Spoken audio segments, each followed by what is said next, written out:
In today's video, I'm going to teach you how to seamlessly use a file from Microsoft Teams in PySpark for your data processing needs. Whether you're collaborating with teammates or just want to harness the power of scalable data analysis, PySpark is a fantastic choice.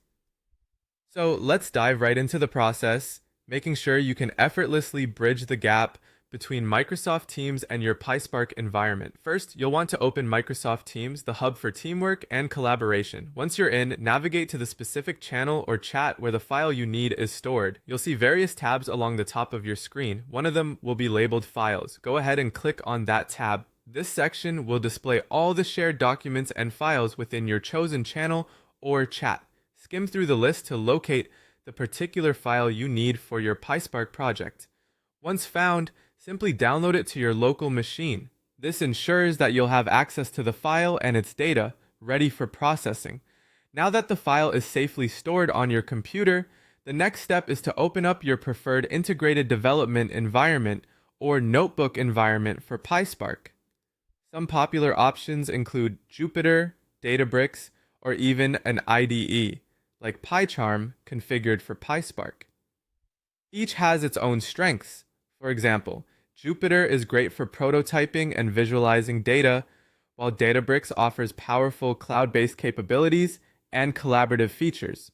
With your IDE or notebook environment up and running, it's time to import or reference the downloaded file.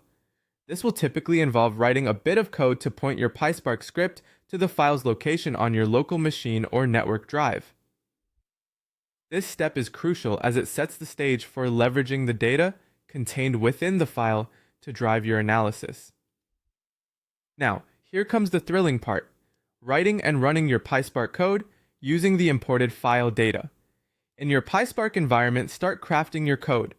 You'll likely begin by creating a Spark session, then proceed to load the file into a data frame, which serves as a fundamental abstraction in Spark for data manipulation.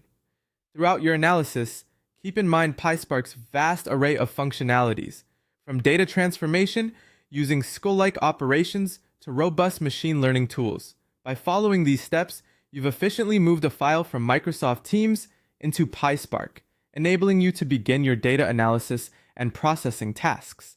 Whether you're exploring data trends, building predictive models, or creating insights, PySpark is at your fingertips, ready to help you make sense of the data.